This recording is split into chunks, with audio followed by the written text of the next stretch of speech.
আসসালামু আলাইকুম রহমতুল্লাহ। প্রিয় ইসলামিক ভিন্ন চ্যানেলের শ্রোতা বন্ধুরা, আশা করি মহান আল্লাহ তাআলার দয়া ও অনুগ্রহে আপনারা সকলেই ভালো আছেন।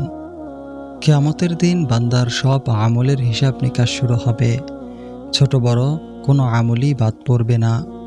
এ প্রসঙ্গে মহান আল্লাহ তাআলা বলেন, ইলাইনা ইয়াবাহুম সুম্মা ইন্না আলাইনা হিসাবাহুম। তাদেরকে আমার কাছে ফিরে আসতে হবে, অতঃপর আমি অবশ্যই তাদের হিসেব নিব।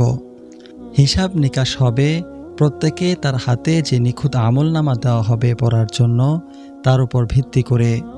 এ প্রসঙ্গে মহান আল্লাহ তাআলা বলেন, ফামান উতিয়া কিতাবাহু বিয়ামিনিহি ফাউলাইকা ইয়াকরাউনা কিতাবাহুম ওয়ালা ইউযলামুনা ফাতিলা। যাদেরকে ডান হাতে কিতাব বা আমলনামা দেওয়া হবে, তারা তাদের কিতাব পড়বে, তাদেরকে সামান্যতম জুলুম করা হবে না। মহান আল্লাহ তাআলা আরও বলেন, তখন যাকে তার আমলনামা ডান হাতে দেওয়া হবে, সে বলবে, লও তোমার আমলনামা পড়ে দেখো, আমি জানতাম যে আমাকে আমার হিসেবের সম্মুখীন হতে হবে। সুতরাং সন্তোষজন জীবন লাভ করবে সুমহান জান্নাতে, যার ফলগুলো অবনমিত থাকবে না গালের মধ্যে। তাদেরকে বলা হবে, পানাহার করো তৃপ্তির সাথে, তোমরা অতীত দিনে যা করেছিলে তার বিনিময়ে।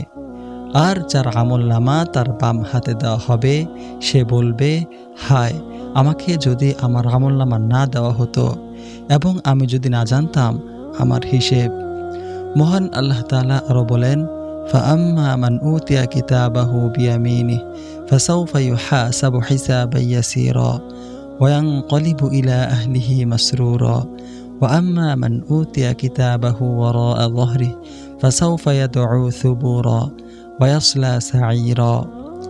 যাকে আমলনামা তার ডান হাতে দেওয়া হবে, তাকে সহজভাবে হিসেব নেওয়া হবে এবং সে সপরিবারে আনন্দে ফিরে আসবে। আর যাকে তার আমলনামা পৃষ্ঠদেশ দিয়ে দেওয়া হবে, সে চিৎকার করতে থাকবে এবং প্রজ্বলিত আগুনে নিক্ষিপ্ত হবে। তারা যখন দুনিয়াকৃত তাদের আমলের হিসাব দিতে থাকবে, তখন তাদের সমস্ত অঙ্গ প্রত্যঙ্গ তাদের বিরুদ্ধে সাক্ষী দিবে, যদি তারা কোনো ব্যাপারে মিথ্যা বলার চেষ্টা করে। এ প্রসঙ্গে মহান আল্লাহ তাআলা বলেন, ইয়াওমা তাশহাদু আলাইহিম আলসিনাতাহুম ওয়া আইদিহিম ওয়া আরজুলুহুম বিমা কানু ইয়ামালুন। যেদিন তাদের বিরুদ্ধে সাক্ষ্য দিবে তার জিহ্বা, তাদের হাত পা, তারা দুনিয়া যা করেছে সে প্রসঙ্গে। মহান আল্লাহ তাআলা আরও বলেন, আল-ইয়াওমা নাখতিমু আলা আফওয়াহিহিম ওয়া তুকাল্লিমুনা আইদিহিম ওয়া তাশহাদু আরজুলুহুম বিমা কানু ইয়াকসিবুন। আজকে তাদের মুখে তালা লাগিয়ে দিব, তাই তাদের হাতগুলো আমাদের সাথে কথা বলবে আর তাদের পাগুলো সাক্ষ্য দিবে তারা কি করেছে সে বিষয়ে। মিজান বা দাড়িপাল্লা, যখন বান্দারা হিসেব দিতে থাকবে তাদের আমলের, তখন তাদের আমলগুলো ওজন করার জন্য মিজান বা পাল্লা স্থাপন করা হবে। এভাবে তাদের আমলের ওজন করে তাদের মধ্যে ইনসাফ ও সুবিচার প্রতিষ্ঠা করা হবে।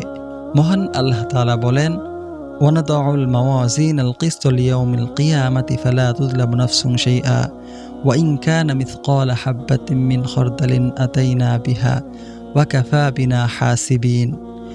এবং কিয়ামত দিবসে আমি স্থাপন করব ন্যায় বিচারের মানদণ্ড, সুতরাং কারো প্রতি কোনো অবিচার করা হবে না, এবং কর্ম যদি তিল পরিমাণের ওজনেরও হয় তবুও তা আমি উপস্থিত করব।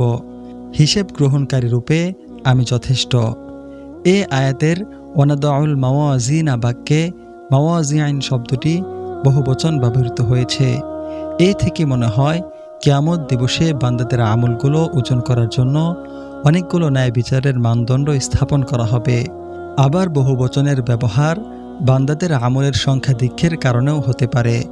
সহিহ হাদিস থেকে জানা যায় যে মিজানের দুটি বাস্তব পাল্লা থাকবে, যা দেখা যাবে। হযরত আবু আব্দুর রহমান আল ইবনী থেকে বর্ণিত, তিনি বলেন, আমি আবদুল্লাহ ইবনে ওমর রাদিয়াল্লাহু তাআলা আনহুকে বলতে শুনেছি যে রাসূলুল্লাহ সাল্লাল্লাহু আলাইহি সাল্লাম বলেছেন, আল্লাহ তাআলা অচিরেই আমার উম্মতের এক লোককে সৃষ্টির সামনে কিয়ামতের দিন নিয়ে আসবেন। তখন তার 99টি পাপের স্তূপ প্রকাশ করা হবে, প্রত্যেক স্তূপের ব্যাপ্তি হবে চোখে দৃষ্টি যাওয়া পর্যন্ত। অতঃপর তাকে বলা হবে, তুমি কি এসব পাপের মধ্যে কিছু অস্বীকার করতে চাও? আমার আমল নামা লেখকরা কি তোমার প্রতি জুলুম করেছে? সে বলবে, না হে আমার প্রতিপালক। তখন আল্লাহ তাআলা বলবেন, তোমার কি কোনো ওজর আপত্তি কিংবা সৎকর্ম আছে? তখন লোকটি হতবাক হয়ে যাবে। সে বলবে, না হে আমার প্রভু।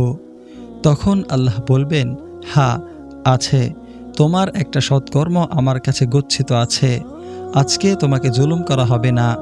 তখন তার জন্য একটা কার্ড বের করে নিয়ে আসা হবে, যাতে লিখে থাকবে, লা ইলাহা ইল্লাল্লাহু ওয়া আন্না মুহাম্মাদান আবদুহু ওয়া রাসূলুহু। তখন সে বলবে, হে আমার প্রতিপালক, এইসব স্তূপের পাশেই এই কার্ড দিয়ে কি হবে? তখন আল্লাহ বলবেন, তোমাকে কোনো জুলুম করা হবে না। মহানবী সাল্লাল্লাহু আলাইহি সাল্লাম বলেন, তখন পাপের স্তূপগুলো এক পাল্লায় আর কার্ডটি অপর পাল্লায় রাখা হবে। তখন স্তূপগুলো হালকা হয়ে যাবে আর কার্ডের পাল্লা ভারী হয়ে পড়বে। আল্লাহর নামের তুলনায় অন্য কিছু ভারী হতে পারে না। অপর এক হাদিসে আছে, কিয়ামত দিবসে মানদণ্ড স্থাপন করা হবে, তখন লোকটিকে এনে এক পাল্লায় রাখা হবে। এই বর্ণনা থেকে জানা গেল যে আমলের সাথে মিজানের পাল্লায় আমলকারীকেও ওজন করা হবে। বুখারী ইত্যাদি হাদিস থেকে এ ধরনের বক্তব্যের সমর্থন পাওয়া যায়। ঘোর অন্ধকারের মুখোমুখি। মানুষের হিসাব নিকেশের পর তারা পুলসিরাতের আগে একটা অন্ধকারের মুখোমুখি হবেন। হযরত আয়েশা রাদিয়াল্লাহু তাআলা আনহা থেকে বর্ণিত এক হাদিস থেকে জানা যায় যে রাসূলুল্লাহ সাল্লাল্লাহু আলাইহি সাল্লামকে জিজ্ঞাসা করা হয়েছিল, যেদিন পৃথিবী ও আকাশমণ্ডলী ধ্বংস হয়ে সব পরিবর্তন হয়ে যাবে, সেদিন লোকেরা কোথায় থাকবে? মহানবী সাল্লাল্লাহু আলাইহি সাল্লাম উত্তরে বলেন, তারা পুলসিরাতের আগে এক অন্ধকারে থাকবে। এই স্থানে মুমিনরা মুনাফিকদের থেকে আলাদা হয়ে যাবে, আর মুনাফিকরা অন্ধকারে পড়ে থাকবে, কিন্তু মুমিনরা সামনের দিকে এগিয়ে যাবে। পুলসিরাত, হিসেব নিকেশ, আমলের ওজন দান ও সৌভাগ্যবান ও সৌভাগ্যহীনদের মধ্যে পার্থক্য হয়ে যাওয়ার পর সমস্ত মানুষকেও পুলসিরাত অতিক্রম করে যেতে হবে। পুলসিরাত হলো জাহান্নামের উপর নির্মিত একটা অতি সূক্ষ্ম সেতু, যা তরবারির ধারের চেয়ে বেশি ধারালো হবে এবং অত্যন্ত পিচ্ছিল হবে। সমস্ত মানুষকে তা অতিক্রম করে যাবার আদেশ দেওয়া হবে। কারো কারো মতে তা কিছু কিছু মানুষের কাছে তরবারির চেয়ে ধারালো বলে মনে হবে, ফলে সে তার উপর দিয়ে অতিক্রম করে যাবার সময় ব্যর্থ হবে, ফলে জাহান্নামে পড়ে যাবে। কারো কারো মতে তা কিছু কিছু মানুষের কাছে তরবারির চেয়ে ধারালো বলে মনে হবে, ফলে সে তার উপর দিয়ে অতিক্রম করে যাবার সময় ব্যর্থ হবে, ফলে জাহান্নামে পড়ে যাবে। আবার তা কারো কারো জন্য প্রশস্ত হয়ে যাবে, তখন সে বিনা দ্বিধায় ও বিনা ভয়ে অতিক্রম করে চলে গিয়ে আল্লাহ কর্তৃক তার জন্য রাখা নেয়ামত ভোগ করবে।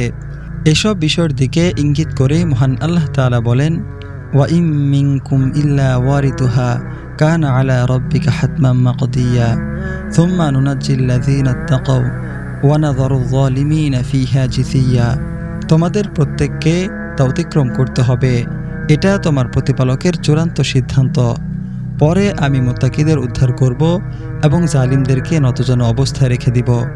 এ আয়াতের তফসিরে আব্দুল্লাহ ইবনে আব্বাস রাদিয়াল্লাহু তাআলা আনহু বলেন, এ আয়াতের অর্থ হলো তাদের পুলসিরাতের উপর দিয়ে অবশ্যই যেতে হবে। পুলসিরাত হলো তরবারির ধারের মতো ধারালো এক সেতু। এই সেতুর উপর দিয়ে প্রথম পথযাত্রীরা বিদ্যুৎ গতিতে অতিক্রম করবে, দ্বিতীয় যাত্রী দল বাতাসের গতিতে অতিক্রম করবে, আর তৃতীয় দল দ্রুতগামী অশ্বারোহীর মতো গতিতে যাবে। অতঃপর যাত্রীদের দল যেতে থাকবে, তখন ফেরেশতারা বলতে থাকবে সালাম। এসব বক্তব্যের পক্ষে বুখারী মুসলিমে অনেক সহিহ হাদিস রয়েছে। মহান আল্লাহ তাআলা আরও বলেন, ওয়ালাউ নাশাউ লাতামাসনা আলা আ'ইউনিহিম ফাস্তাবাকুস সিরাত ফাআন্না ইবসিরুন। আমি ইচ্ছা করলে তাদের চোখগুলোকে লোপ করে দিতে পারতাম, তখন তারা পুলসিরাত অতিক্রম করতে চাইলে কি করে দেখতে পেত। হযরত আবু হুরায়রা রাদিয়াল্লাহু তাআলা আনহু থেকে বর্ণিত, কিছু লোক রাসূলুল্লাহ সাল্লাল্লাহু আলাইহি সাল্লামকে জিজ্ঞেস করলেন, হে আল্লাহর রাসূল, আমরা কি কিয়ামত দিবসে আমাদের প্রভুকে দেখতে পাব? তখন তিনি বললেন, তোমরা কি 14 তারিখের চাঁদ দেখতে সমস্যা বোধ করো, যখন তার সামনে কোনো মেঘ থাকে না? অবশেষে রাসূলুল্লাহ সাল্লাল্লাহু আলাইহি সাল্লাম বলেন, আল্লাহ তাআলা জাহান্নামের উপর পুলসিরাত নির্মাণ করবেন। তখন দোয়া হবে, আল্লাহ রক্ষা করো, আল্লাহ রক্ষা করো। সেখানে সৌদানের কাঁটার মতো বড় পেরেক থাকবে, তবে তা যে কত বড় তা আল্লাহ ছাড়া আর কেউ জানে না। অতঃপর লোকদেরকে তাদের আমল অনুযায়ী নিয়ে যাওয়া হবে। তাদের মধ্যে কেউ কেউ তার আমলের জন্য ধ্বংস হবে, আর কেউ কেউ পড়ে যাবে, অতঃপর আবার মুক্তি পাবে। পুলসিরাত পূর্ণ নিরাপত্তা ও স্বাচ্ছন্দ্যে অতিক্রম করার পর মুমিনদেরকে জান্নাত ও জাহান্নামের মধ্যে এক সেতুর সামনে দাঁড় করানো হবে। বুখারী শরীফের এক হাদিসে আছে, মুমিনদেরকে জাহান্নামের আগুন থেকে মুক্ত করার পর জান্নাত ও জাহান্নামের মধ্যে এক সেতুর সামনে দাঁড় করানো হবে। তখন তাদের পরস্পরের মধ্যে যদি দুনিয়ার জীবনে জোর জুলুমের কিছু থেকে থাকে তার প্রতিশোধ নেওয়ার ব্যবস্থা করা হবে। যখন তারা সম্পূর্ণ পরিচ্ছন্ন ও পরিষ্কার হয়ে যাবে তখন তাদেরকে জান্নাতে প্রবেশ করার অনুমতি দেওয়া হবে। তারা প্রত্যেকেই দুনিয়ার জীবনে তাদের বাড়িঘর যেভাবে চিনে, জান্নাতে তারা তাদের জান্নাতি ঘর তার চেয়ে বেশি চিনবে। হাসান থেকে মুরসাল সনদে বর্ণিত আছে যে, আমি শুনেছি যে রাসূলুল্লাহ সাল্লাল্লাহু আলাইহি সাল্লাম বলেছেন, জান্নাতবাসীদেরকে পুলসিরাত অতিক্রম করার পর থামিয়ে দেওয়া হবে। তখন তারা তাদের দুনিয়ার জীবনের পরস্পরের মধ্যে জুলুমের প্রতিশোধ নেবে, তারপর জান্নাতে প্রবেশ করবে। তখন তাদের কারো অন্তরে অন্য কারো প্রতি কোনো রকমের ঘৃণা ও হিংসা থাকবে না।